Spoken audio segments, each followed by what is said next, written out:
Iran Israel जंग पर बात करते हैं और इस हवाले से हमारे साथ मौजूद हैं जनाब नासिर बेग चुगताई साहब, सीनियर एनालिस्ट हैं, तज्ज़ियाकार हैं, उनसे बात करते हैं। अस्सलाम वालेकुम सर। सलाम, thank you very much. Sir बहुत शुक्रिया प्रोग्राम के लिए आपने वक़्त निकाला। सबसे पहले मैं ये जानना चाहूँगा कि आम तौर पर लोगों की एक्सपेक्टेशन ये थी, बल्कि पूरी दुनिया की एक्सपेक्टेशन ये थी कि ईरान और इसराइल का कोई मुकाबला नहीं है और अगर ये जंग शुरू हुई तो ईरान तो बिल्कुल भी ठहर नहीं पाएगा इसराइल के सामने। लेकिन अब सारी दुनिया ने देख लिया कि किस तरीके से ईरान जो है वो इसराइल का मुकाबला कर रहा है, बल्कि इस जंग में इसराइल पर हावी नज़र आ रहा है। तो ये जो इतनी बड़ी-बड़ी इंटेलिजेंस एजेंसीज़ हैं इसराइल की और अमेरिका की, उन्हें क्या अंदाज़ा नहीं था कि ईरान जो है वो इतना तगड़ा मुकाबला करेगा?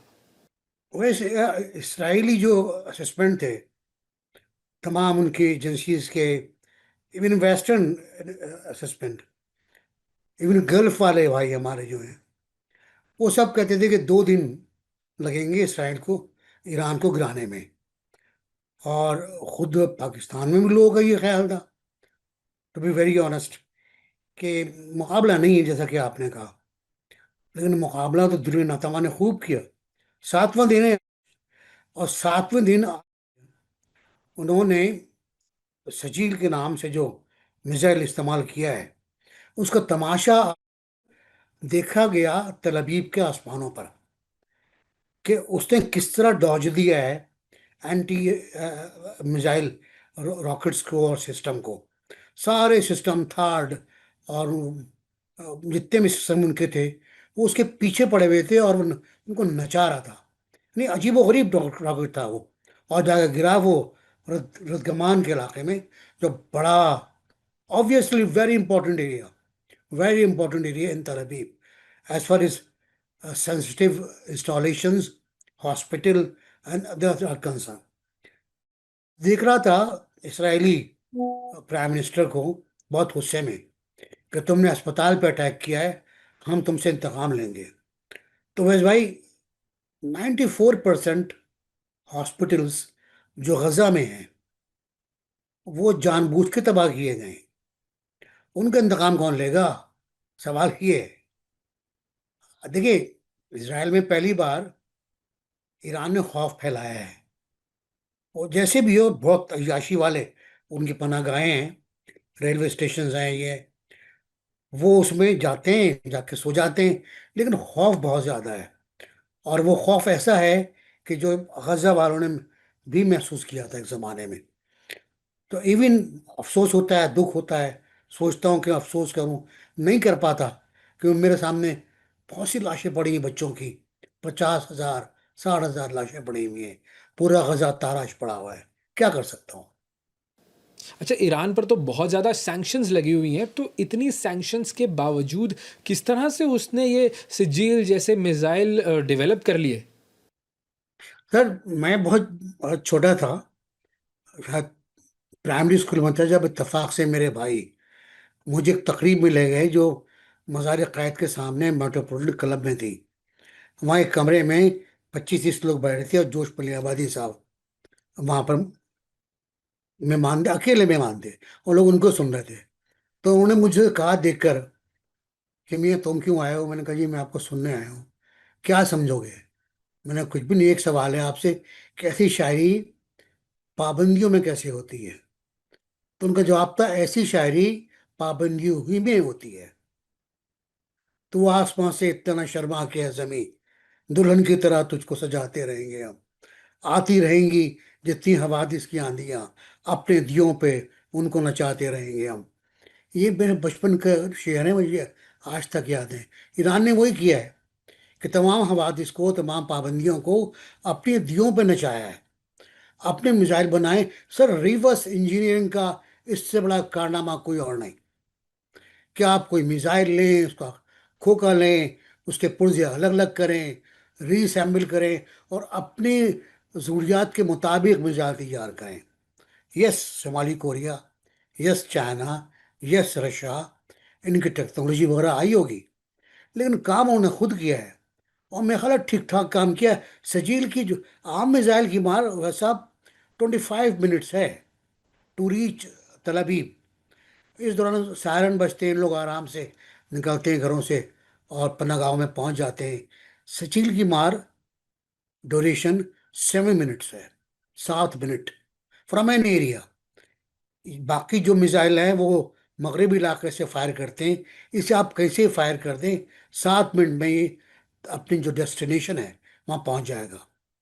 तो ये सूरत हाल आज की जो है, जो नई सूरत हाल है, वो ये है।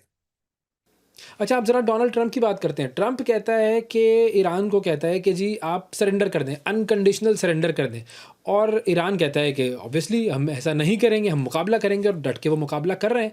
तो क्या हम ये कह सकते हैं कि इज़राइल जो है वो इस मौके पर जंग हार चुका है और अब वो अमेरिका को मदद के लिए पुकार रहा है? साहब बस ये है, अगर काश ट्रम्प साहब को थोड़ा होश आ जाए और बदनामी से बचने के लिए वो ईरान को और इसराइल को तना छोड़ दें। वो कहे ना, पासबान इश्क बेहतर है, कभी कभी उसे तना भी छोड़ दे। तना छोड़ दे, लड़ने हैं दोनों को, जो फैसला हो कबूल कर लेंगे। ट्रम्प साहब क्या करना चाह रहे हैं, किस तरह करना चाह रहे हैं?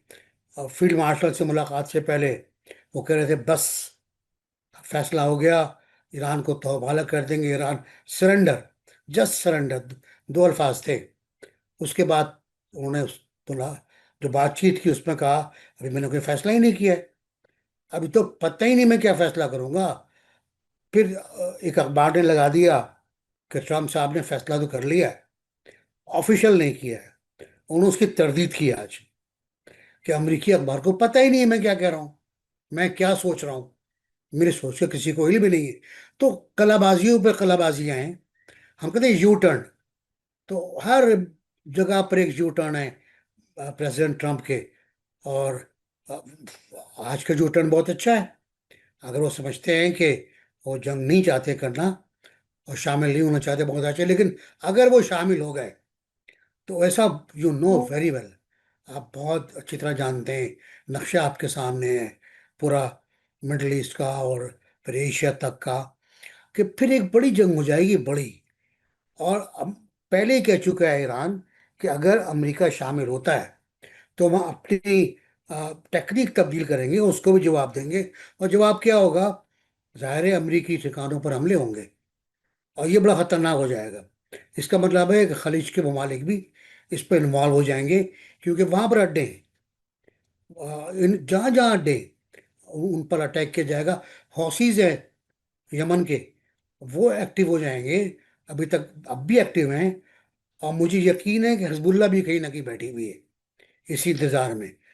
देखते हैं क्या होता है, लेकिन बुरा होगा अगर अमेरिका शामिल हो गया। और शायद यही पाकिस्तान कह रहा है बार बार कि इसराइली पागलपन खत्म किया जाए। क्या बयान है पाकिस्तान का कि इसराइली पागलपन खत्म किया जाए। ये पागलपन चलता रहा तो मुझे लगता है कि कुछ जेनेटिक मसला है, कुछ हिटलर से ताल्लुकात वगैरह हैं, शिजरा मिलता है शायद। तो जितना जुल्म करते हैं उतना खुश होते हैं ये लोग। मैंने वो कह कह लगाते हुए तस्वीरें देखी हैं, वीडियोस देखी हैं, जब हम अटैक होता था गजा पे और बच्चे भूखे तड़पते रहते थे, तो ये लोग कह कह लगाते थे। तो देखें क्या होता है, लास्ट हो रहा किसका होता है। अच्छा, ट्रंप का कुछ समझ में नहीं आ रहा। कभी वो कहता है कि हाँ, हम इस जंग में शामिल हो जाएँगे, कभी कहता है कि हम इस जंग में शामिल नहीं होंगे, कभी कह रहा है कि मैं सोच रहा हूँ। मतलब वो कुछ कन्फ्यूज़ नज़र आ रहा है। और अभी भी जो ताज़ा लेटेस्ट जो बयान है, वो ये है कि अब हम 2 हफ़्ते के अंदर ये फ़ैसला करेंगे कि हमें इस जंग में शामिल होना है या नहीं होना है। तो ये मतलब ट्रंप क्या वाक़ई कुछ कन्फ्यूज़्ड है या वो ब्लफ़ कर रहा है? मेरे ब्लफ कर रहा है ट्रम्प। कंफ्यूज नहीं है, क्लेवर बंदा है बहुत, इसलिए दूसरी बार मुंतखब होकर आया है। लेकिन फंडामेंटली नेशनलिस्ट है, फंडामेंटली जायनिस्ट का हामी है। मैं ज्यूज नहीं कहूँगा, आई रेस्पेक्ट ज्यूज, मेरे बहुत से दोस्त हैं। जायनिस्ट का हामी है। और बेटी का भी ताल्लुक अब जाहिर है एक उसी खानदान से है। तो बहुत क्लेवर हैं, बहुत देख रहे हैं, सोच रहे हैं। लेकिन उनकी राह में दो तीन बातें हैं। उनका एक, ये कहना कि वो जंग नहीं करेंगे, मंशूर में कहा था उन्होंने अपने। और उसके बाद वो इससे अगर इनराफ करते हैं तो अमरीकी राय आम बहुत खिलाफ हो जाएगी। अब भी रिपब्लिकन पार्टी में, कांग्रेस में, उनके जो अरकान हैं वो चिल्ला रहे हैं कि इसराइल को अकेला छोड़ दो भाई, हम हमारे हमारे फौजी बनने के लिए नहीं है, we don't need body bags now.